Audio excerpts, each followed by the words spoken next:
Buenos días, queridos amigos de la Fábrica de la Ciencia. Hoy nos visita Jesús Morales. Muy buenos días, Jesús. Hola, muy buenos días. Bueno, pues Jesús Morales es alcalde de Quinto, de la población de Zaragoza, donde se encuentran las momias de las que vamos a hablar hoy, y es uno de los principales impulsores de todo este fenómeno de las momias de Quinto. Jesús, me gustaría hablar un poco de la historia de la Iglesia, sobre todo de la guerra civil en adelante, porque es muy interesante todo lo que sucedió.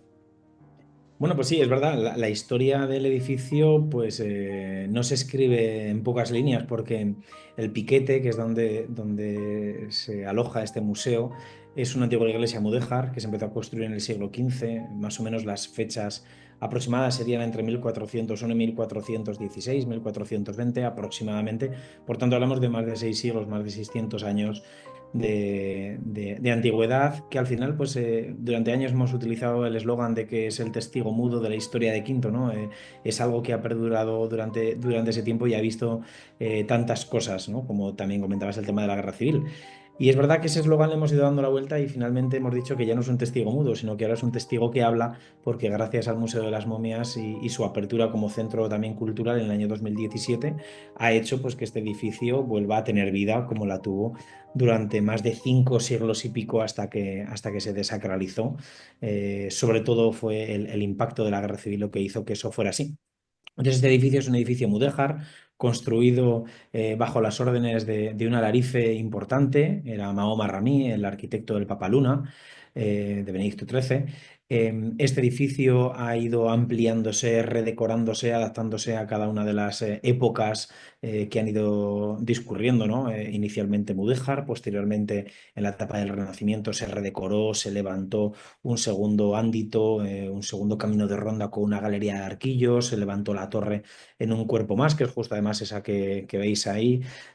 Bueno, pues conforme han ido pasando los siglos, el edificio se ha ido adecuando a las necesidades y como la población iba creciendo, pues el propio edificio también iba creciendo, por eso se amplía hacia atrás y hacia una capilla lateral, la que hoy acoge la mayor parte de la exposición, que es la capilla de Santa Ana, ya en la época barroca. Luego ya damos un salto hasta el año 1937 y es que del 24, 25, 26, 27 de agosto se libra la batalla de Quinto y el piquete se utiliza como refugio de la población civil. Gran parte de la población, cuando el casco urbano comienza a ser tomado y también unas cuantas partes y posiciones del monte, la gente busca el refugio en este edificio que hasta ahora la hemos definido como iglesia, pero habría su definición correcta sería iglesia fortaleza. Entonces ya fue una iglesia fortaleza que se construyó así en los años que comentábamos de 1401, cuando la guerra de los Pedros en Aragón, y es un edificio que propiamente dicho pues servía de refugio y tenía también ese carácter defensivo militar, además de religioso. Por tanto, en la guerra civil, pues bueno, era un lugar, por una parte, de refugio y por otra parte, pues como un lugar muy icónico a la hora de atacar, porque tiene esa predominancia, sobre todo el casco urbano, ¿no? Está en esa parte alta, por eso ese nombre de piquete. Y bueno, sabían que ahí estaban mucha parte de la población civil, los pocos reductos que ya quedaban en la batalla de Quinto, allá para el 26 de agosto, pues estaban allí. La batalla se ceba en este edificio, exteriormente primero e interiormente después. Se produce un incendio en el exterior para forzar que la población salga de allí. Solo en la batalla que se libra en el entorno del piquete tengo constancia de que mueren más de 80 personas en la toma de este edificio y posteriormente cuando ya es tomada, pues bueno, pues se producen, pues como en muchos otros sitios, pues la rotura de gran parte de los elementos decorativos que tiene el edificio. Damos un poco otro salto pequeño en la historia, un poquito más adelante ya.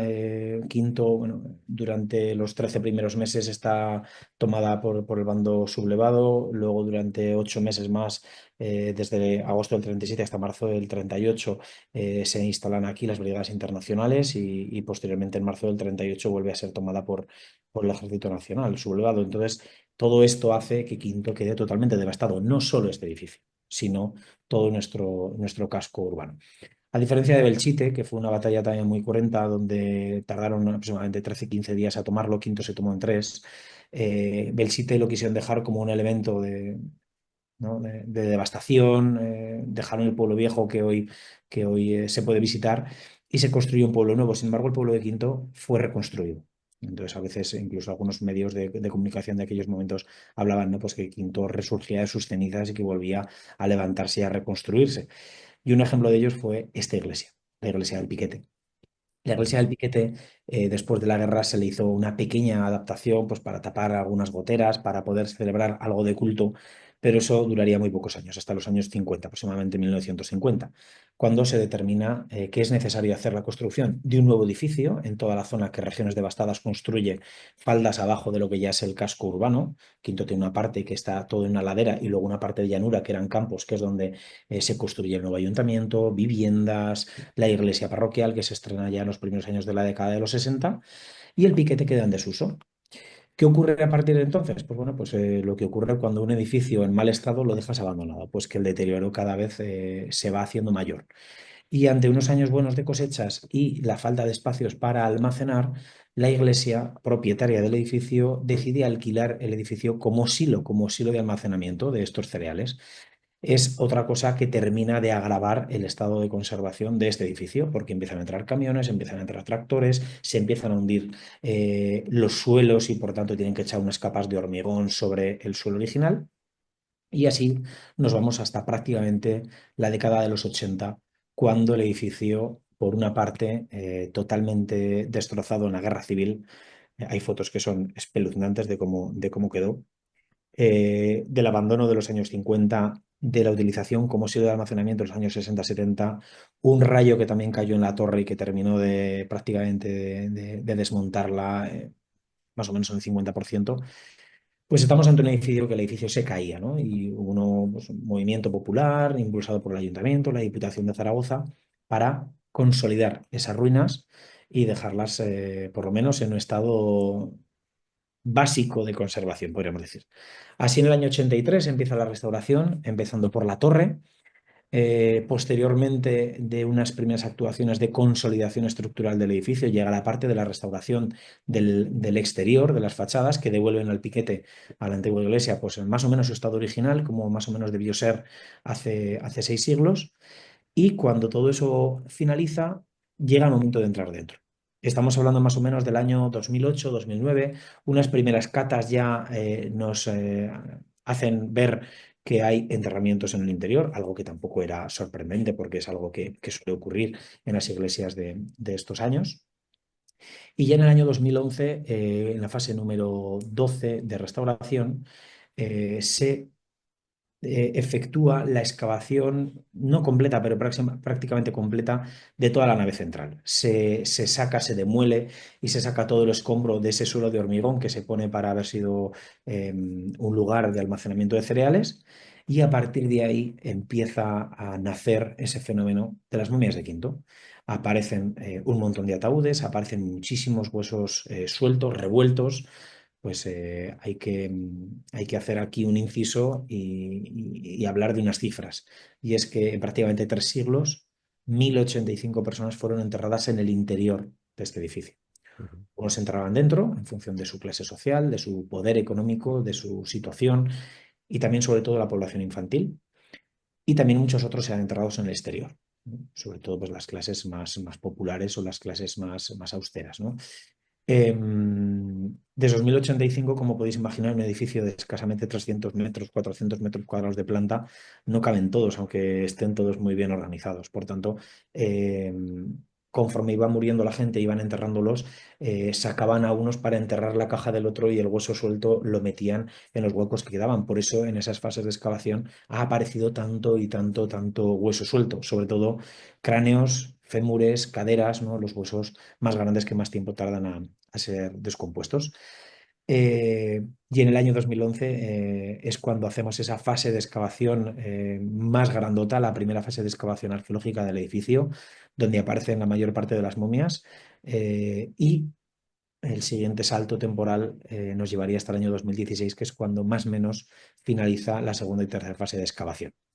y aquí en unos minutos pues os acabo de hacer un recorrido histórico de este edificio que como veis, seguramente yo atribuyo a la guerra civil la causante, además de mucho dolor, la causante de que en Quinto hoy tengamos un museo de momias. Porque si no hubiera producido, no se hubiera producido esa devastación de ese viejo templo, seguramente hoy seguiría siendo la iglesia parroquial de Quinto y la seguiríamos utilizando como iglesia, como tantas otras hay en otros sitios, ¿no? Entonces es todo ese devenir de la historia lo que ha hecho que, bueno, se hayan dado pasos para que ese edificio se restaure, sea ahora propiedad del ayuntamiento, se haya desacralizado, se haya excavado y que esos cuerpos que se han momificado de forma natural, de una forma tan espectacular, tanto la propia conservación de los cuerpos como de las propias ropas con las que fueron enterrados, pues hagan de esta colección una colección única, única a nivel nacional.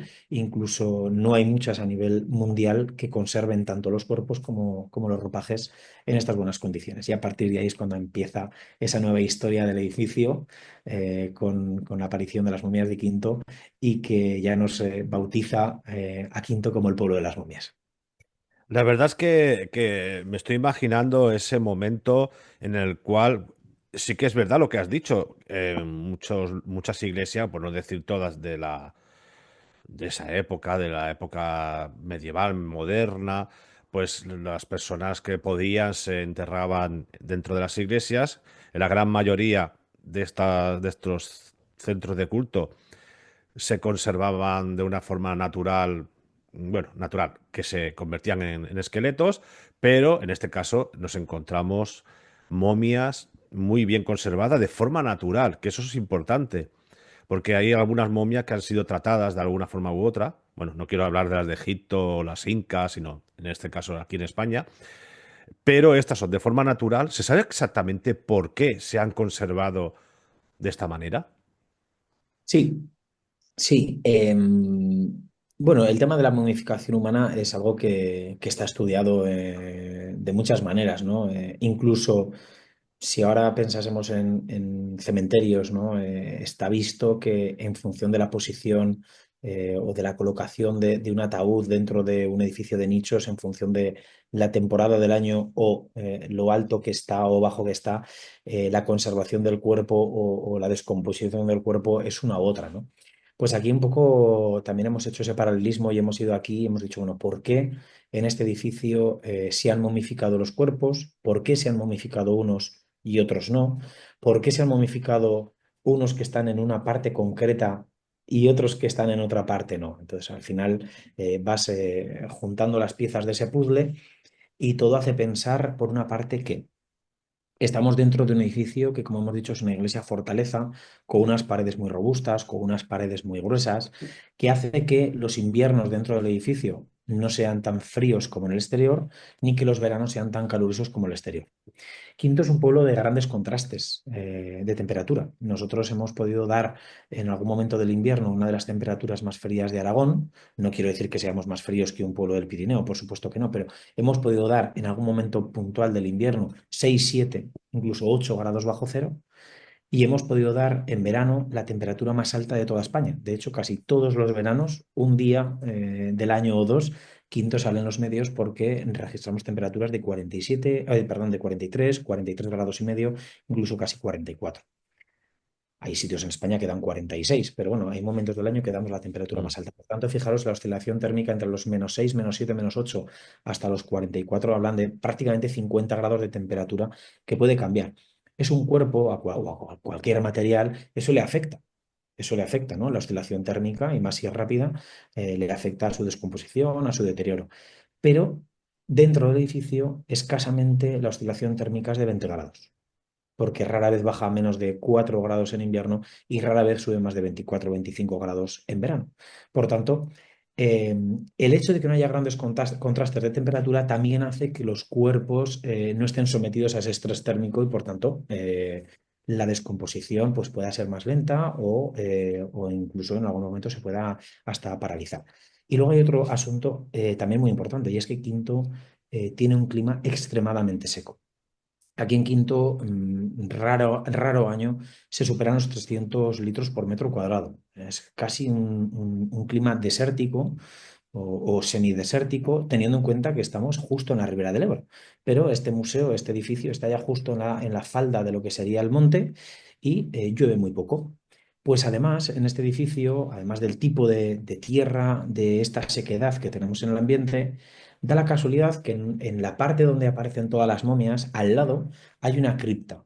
Hay una cripta construida a tal efecto ya en el siglo XVI y que nos ha hecho pensar que ha actuado como de pozo de secación del terreno de alrededor. Por tanto, el hecho de que haya habido un agujero ventilado, una cripta, ha hecho que toda la zona también esté más ventilada y que esa sequedad se haya producido más en esa parte que no en otras. Por tanto, en otras hay algo más de humedad que ha favorecido la descomposición cadavérica y en una parte concreta del edificio, concretamente en la parte delantera derecha, que es justo donde está la Capilla del Rosario, donde está esa cripta de unos 4 metros de profundidad, se haya producido esa sequedad. Por tanto, atribuimos la modificación humana a la sequedad y la poca oscilación térmica del invierno y del verano. Seguramente también habrá otro factor, que será un factor natural del propio cadáver, que es que si tú has fallecido de alguna enfermedad, esto habría que analizarlo más, ¿no? Pero si seguramente si has muerto de alguna enfermedad que ya te ha hecho alcanzar la muerte, pues porque te has deshidratado, seguramente eso ayuda a todo el proceso. Esto último habría que contrastarlo, ¿no? Pero nos hace pensar que si puede haber gente que ha muerto deshidratada, pues por unas diarreas o por unos vómitos o por lo que sea, pues todos esos líquidos que ha perdido en vida ya no los pierde en la muerte. Entonces, bueno, esos serían un poco los factores que nos hacen pensar por qué se han momificado, sobre todo esos 15, 16 cuerpos que están en mejor estado, frente a esos 1085 enterramientos que hubo dentro de la iglesia. ¿Cómo fue ese primer momento cuando tuviste delante la primera momia? Cuando te llamaron para decir, oye, mira lo que hemos descubierto. ¿Cómo fue ese momento? Pues mira, yo tenía en ese momento 24 años, 24 años. Yo era concejal en aquel momento del ayuntamiento, me encargaba de las áreas de cultura, de turismo y de patrimonio. Y yo estaba pues un poco al tanto de esos trabajos de excavación, de la fase número 12. Había lógicamente pues un equipo de arqueólogos, la brigada municipal que también estaban asistiendo como peones de los propios arqueólogos. Y sabíamos que iban a aparecer los ataúdes porque, bueno, ya habíamos hecho unas catas previas. Lo que no sabíamos es cómo nos íbamos a encontrar eso. Pues, de entrada, lo que se planteaba era sacar aquellos ataúdes que podían molestar, si se me permite el término, ¿no? Molestar a los trabajos de restauración del edificio por donde había que pasar pues las conducciones de climatización, las conducciones de electricidad. Pues había una orden de patrimonio que había que hacer unas zanjas y lo que salía en la zanja habría que volverlo a enterrar o que llevarlo a la fosa común. La sorpresa fue precisamente cuando algunos de esos ataúdes estaban un poco rotos o algunos al sacarlos se abrían y nos encontrábamos dentro pues cuerpos en este estado de conservación tan espectacular. Entonces, para alguien que esto no se lo espera y que su objetivo es llevar a cabo la fase de excavación para poder continuar en esos trabajos de restauración, pues es impactante, ¿no? Y más si te pilla pues a una edad tan joven. Entonces yo recuerdo pues que llaman, oye Jesús, súbete a ver esto porque tal. Entonces, bueno, no estamos hablando al final de cuerpos esqueletizados, estamos hablando de cuerpos momificados. Ostras, ¿esto qué pasa? Y yo recuerdo además como anécdota, aquella noche cenando en casa de mis padres, ¿no? Pues seguramente sería la primera noche después de este encontronazo que tuvimos con la muerte cara a cara, eh, que a mí me sorprendió mucho que la niña que encontramos de las primeras llevaba las manos atadas y los pies atados, ¿no?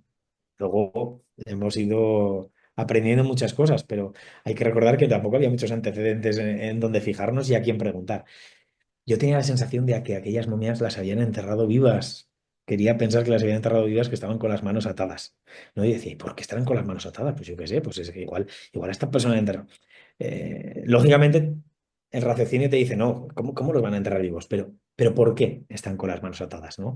Y yo aquella noche, yo creo que no dormí bien. Creo que no dormí bien pensando en qué ha pasado aquí, ¿no? Aquí tiene que haber algo más. Hay que investigar qué es lo que pasa. Pues luego ya nos cuentan que era una práctica muy habitual lo de atar las manos y los pies precisamente porque cuando entra el rigor mortis en acción, pues es muy difícil poder luego volver a la posición para meterlos en los ataúdes. Entonces, en el momento que el cuerpo está caliente, es más fácil de poder atar las manos y las piernas para luego no tener que forzar el cadáver a meterlo dentro de la caja o del ataúd. Ahora vamos a entrar de lleno en estas personas porque pese a que hoy en día mm, es así, son objetos de museo. No me gusta decirlo así, pero es que es así. Pero son personas que tuvieron una vida, tuvieron una forma de pensar, tuvieron sentimientos, tuvieron familia, amigos. Hoy en día están metidos en unas urnas porque están en un museo, repito. Pero para mí le tenemos que rendir un homenaje a estas personas, ¿no? Porque fíjate, ¿quién le iba a decir a esos bebés que cuando pase cualquier persona con un poco de sentimiento y los vea, pues le canten una nana, ¿no? Que a lo mejor en su vida le cantaron una nana, pero, ¿sabes? Una cosa esta rara que suelen pasar en algunas personas. Vamos a hablar de estos personajes, no todos, evidentemente, porque necesitaríamos 10 programas.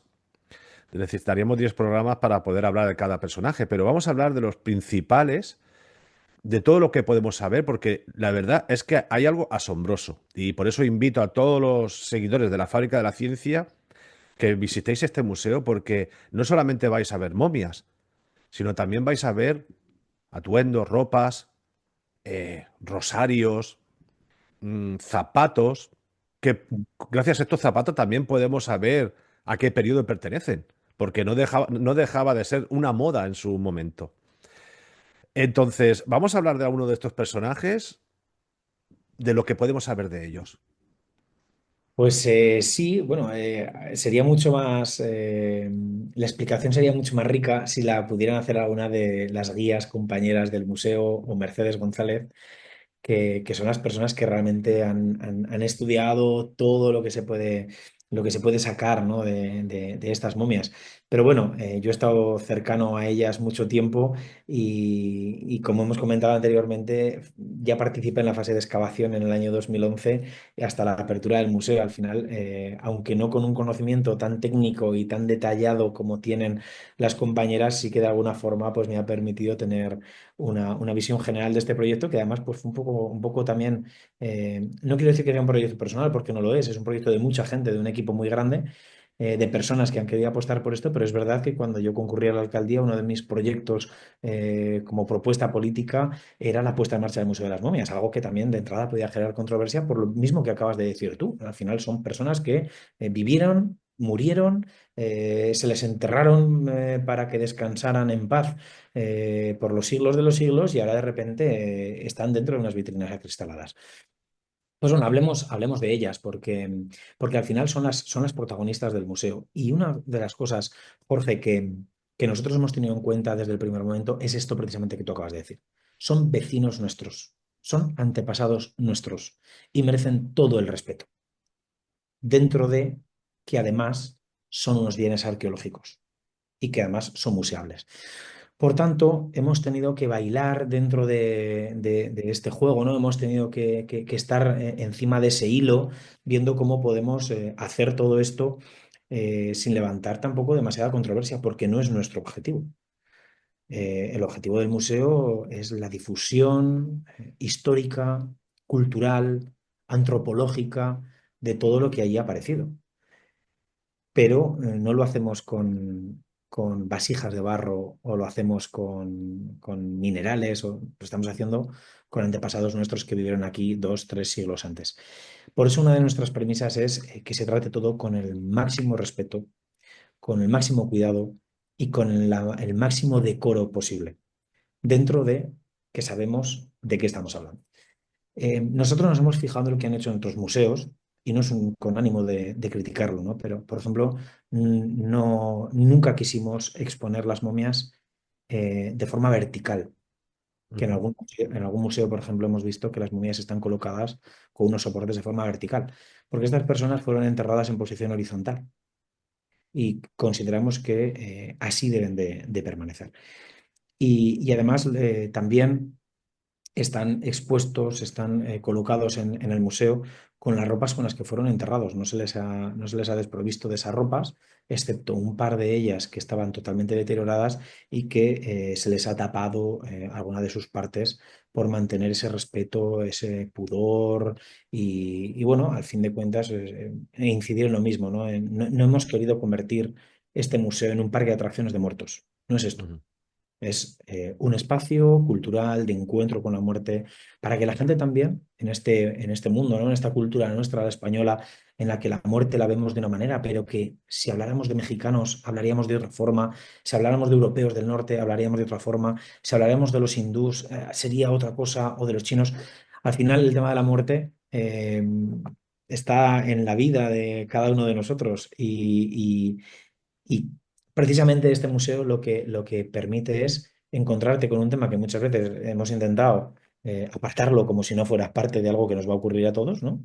Y lo que hacemos es traerlo y ponerlo cara a cara para decir, esto es lo que nos va a pasar a todos, ¿no? Y gracias a lo que hoy podemos ver en estas momias, podemos entender cómo la muerte se ha ido entendiendo culturalmente en nuestros antepasados. Incluso nosotros mismos la muerte no la asimilamos como la asimilaban en el siglo XVIII, cuando la natalidad, por ejemplo, pues, era muy alta, pero la mortalidad infantil era altísima también. Y esto lo que nos ha permitido es conocer a las personas que ahí están expuestas.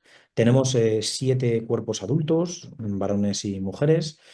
Tenemos niños desde una edad prácticamente cero, ¿no? Desde 0 meses o un mes hasta 8 o 10 años. Y de algunas de ellas hemos podido rascar en su identidad, hemos podido rascar en esos libros parroquiales y hemos podido averiguar quiénes son. Lo cual también nos ayuda un poco a cuando exponemos y contamos a la gente que viene a visitar este museo, pues bueno, quiénes eran estos vecinos, qué tipo de clase social tenían, es algo que la propia ropa también nos da esta información. Y bueno, aquí lo que vemos pues es eso, varios niños y niñas de edades muy tempranas, con ropa creada, cosida, preparada para la despedida de esa persona que fallecía, otros que eran enterrados con otras ropas de más de diario, ¿no? Porque ya tenían una cierta edad y la utilizaban para ello. Pero vemos también, por ejemplo, que la gran mayoría de los enterramientos que tenemos, una buena parte de ellos, eh, coinciden en que todos son enterrados con el hábito franciscano, ujú. que es una orden que viste un traje, podríamos decir, o una sotana de color marrón, con un lazo marrón oscuro a modo cinturón, y que venía a representar pues, la humildad, la pobreza, la sencillez, y que mucha gente en Quinto, pues por lo visto, iba a tener mucha devoción a esta orden, y era una forma de decir, bueno, yo, a pesar de poderme pagar un entierro dentro de la iglesia, quiero ir vestido con unas ropas que ya me acercan, ¿no? De forma humilde, de forma sencilla a la eternidad, ¿no? Entonces, bueno, eso también es algo curioso que también se cuenta mucho en el museo, ¿no? El porqué de estos trajes, el por qué otros niños utilizan lazos azules y lazos amarillos, que simbolizan la Virgen, que simbolizan la infancia, el cómo, por ejemplo, gracias a los zapatos, como bien comentabas, Jorge, podemos intentar averiguar en qué siglo vivieron esas personas. Hemos visto, por ejemplo, que tenemos zapatos que no distinguen de horma derecha a horma izquierda y que la forma del zapato la iba dando el propio uso. Hemos visto las marcas del zapatero debajo de las suelas del zapato, que es como lo que hoy sería la marca, ¿no? de ese zapato. Bueno, al final hay mucha información y mucha otra información que estoy seguro que queda todavía por descubrir y que vamos a ir avanzando y que yo lo que animo es a que tanto por parte del ayuntamiento nunca paremos en ese trabajo de investigación y que todos los vecinos que quieran venir a visitarnos y todos los turistas que quieran conocer este fenómeno, pues que no dejen de venir para seguir, ¿no? Conociendo toda esta historia de quiénes fuimos, por qué, cómo nos alimentábamos, cómo nos vestíamos, etcétera, etcétera. Bueno, esta entrevista la vamos a complementar con otra que más adelante con Mercedes González para hablar más de los aspectos científicos, porque también es un tema muy interesante, porque gracias a estos estas acciones que se le han practicado a estos cuerpos, no sé si se le puede llamar autopsia, pero bueno, por lo menos son acciones, han determinado de que murieron, que comían, todas estas cosas, ¿no? Pero ahora vamos a hablar ya para finalizar del museo. No están las guías aquí, pero estás tú y vas a hacer de guía guía virtual para los seguidores de la Fábrica de la Ciencia. Y antes de nada quiero decir que me gustaría dedicar esta entrevista precisamente a estas personas, las momias, estas personas porque se lo merecen. Ese es el homenaje de la Fábrica de la Ciencia a estas personas que, repito, cuando estaban vivas tenían sentimientos, lloraban, reían, vivían con sus amigos, familias. Se lo dedicamos a ellos. Pero vamos ahora a visitar el museo. Tú eres nuestro guía virtual para que los oyentes y seguidores de la Fábrica de la Ciencia se imaginen, antes de visitarlo, porque repito, hay que visitar el museo, se imaginen qué nos vamos a encontrar. Bueno, pues lo primero que nos vamos a encontrar es un municipio pequeñito en Aragón, de prácticamente 2.000 habitantes, que tiene pues todavía guardado dentro de su casco urbano diferentes elementos constructivos como unos portales medievales, pero digamos que lo que más llama la atención a todo el visitante que llega a Quinto es un edificio mudéjar que está arriba en la parte alta del pueblo y que por tanto desde todo el pueblo se ve. Cuando el visitante llega allí, se va a encontrar con ese edificio del siglo XV totalmente restaurado por fuera, consolidado por dentro. Y los que no han entrado nunca, incluso los que ni siquiera han querido ver fotos antes de venir, lo que se encuentran es con un gran choque que, que a veces no estamos preparados, ¿no? Llegar a un edificio de tan grandes dimensiones, tan bien restaurado, tan cuidado, ¿no? Un entorno muy bonito, con unas vistas panorámicas bestiales y que de repente se abre la puerta y te trasladas 60, 70, 80 años antes y ves cómo el edificio quedó en la guerra civil porque solo por dentro está consolidado, ya te hace de alguna manera, ¿no?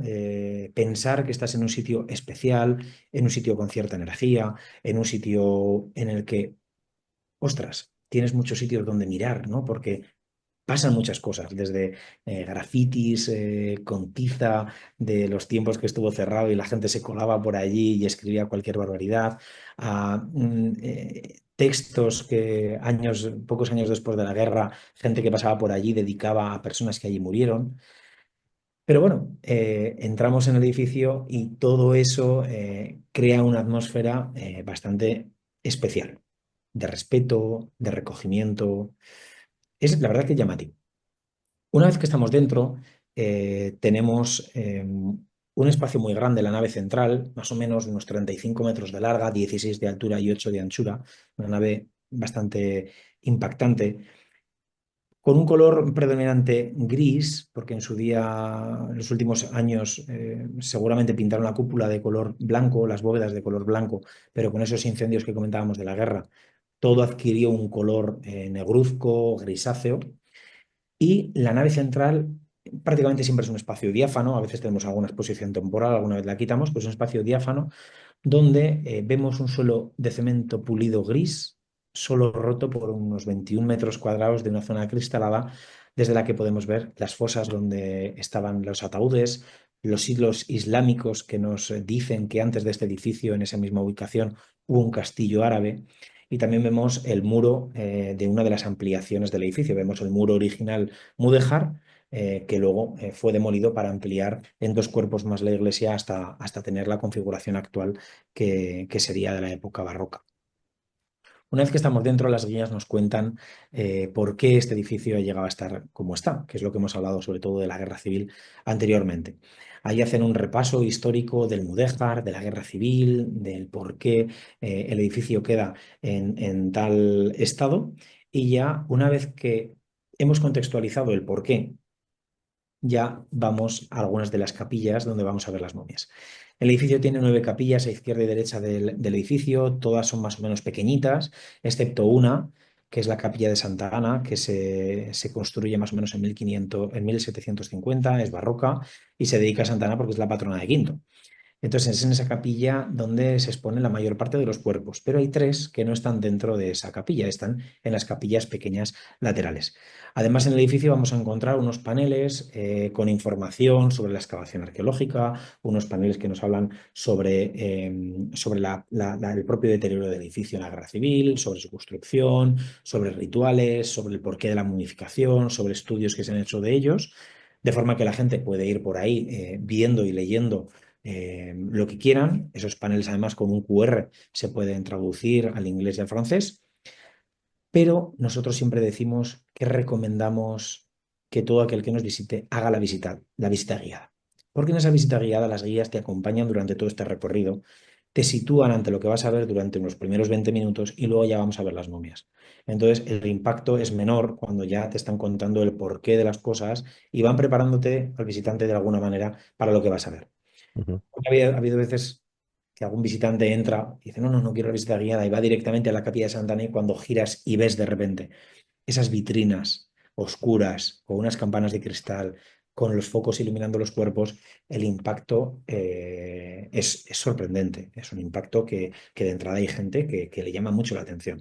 Pero cuando ya has hecho esa visita guiada inicial, pues te vas situando hacia lo que vas a ver. Y entonces ya va despertando también un interés de toda la gente de lo que allí va a ocurrir.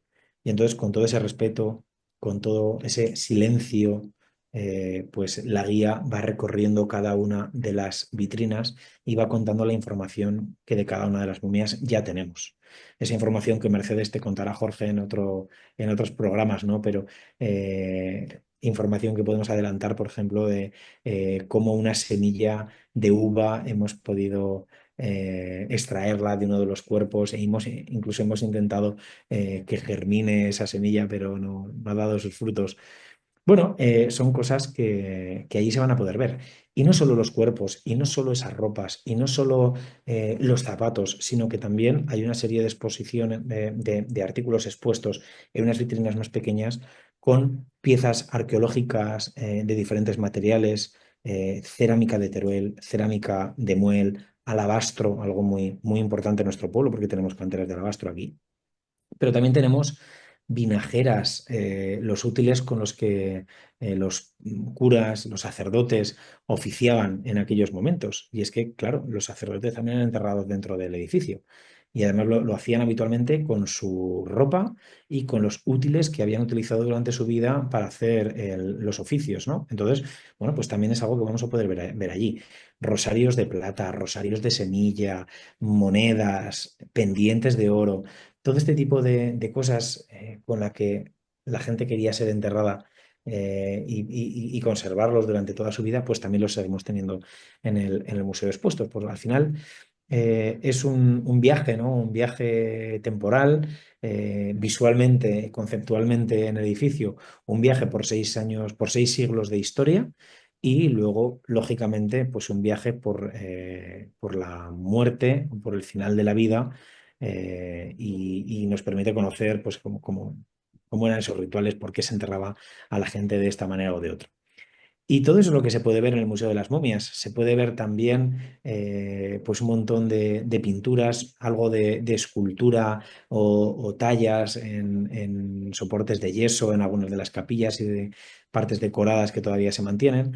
Y bueno, como digo, es un viaje que iglesias mudéjares se pueden ver en otros sitios. Iglesias mudéjares espectaculares se pueden ver en Tobez, en Cervera de la Cañada, se pueden ver en muchos sitios. Pero ver un edificio así, perfectamente restaurado por fuera, solo consolidado por dentro y con una exposición en su interior como la que tenemos, solo se puede ver en Quinto.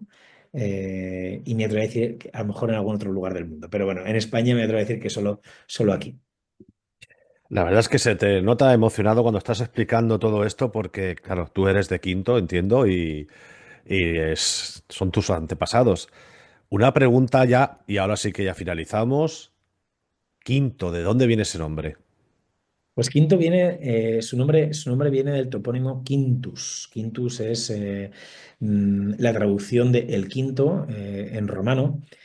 Quinto está a 5 miliarios de Velilla, Velilla de Ebro, había allí una colonia romana muy importante que era Lépida Celsa del siglo I antes de Cristo, y en esa ruta, en esa vía romana que unía Lépida Celsa con César Augusta, pues bueno, a los 5 miliarios había una especie de campamento militar que se asentaba aquí. Entonces, bueno, pues por esa distancia, como en otros sitios es cuarte, el cuarto, sextisacum el sexto, nueno el noveno, pues en el caso de quinto es el quinto. Y viene de ese momento romano, más o menos del siglo I, siglo II antes de Cristo, seguramente siglo I antes de Cristo. Pero también sabemos que hubo pobladores aquí antes, lo que no sabemos qué nombre le habrían dado a este asentamiento de la población. Pero bueno, el nombre de Quinto viene del nombre romano Quintus, y para lo que muchos creen, a veces nos sitúan como Quinto de Ebro. Es una forma que mucha gente, sobre todo aquí en el entorno, ¿no? ¿De dónde eres? De Quinto de Ebro. Es porque prácticamente desde la Guerra Civil hasta el año 2000, pues se empeñaron en bautizar el pueblo con el apellido de Ebro. Yo no es que rechace el Ebro, ni mucho menos, porque el Ebro nos da vida, ¿no? Nos permite regar nuestros campos y disfrutar de su agua, pero no hay ninguna necesidad de apellidar un pueblo cuando no hay otro en todo el territorio nacional que se llame igual. Por tanto, se ha reivindicado ya desde hace unas cuantas décadas que se vuelva al topónimo original de Quinto, y así es, oficialmente es solo Quinto, no Quinto de Ebro, aunque es verdad que hemos perdido un poco el apellido del Quinto de Ebro para empezar a ser Quinto el pueblo de las momias. Pues sí, pues lo vamos a dejar aquí. Muchísimas gracias, Jesús. Ha sido un enorme placer contar con tu colaboración. Más adelante volveremos a hablar para otras cosas relacionadas con el mundo de las momias, pero ahora lo tenemos que dejar aquí. Muchísimas gracias. Muchas gracias, Jorge. Estáis todos invitados.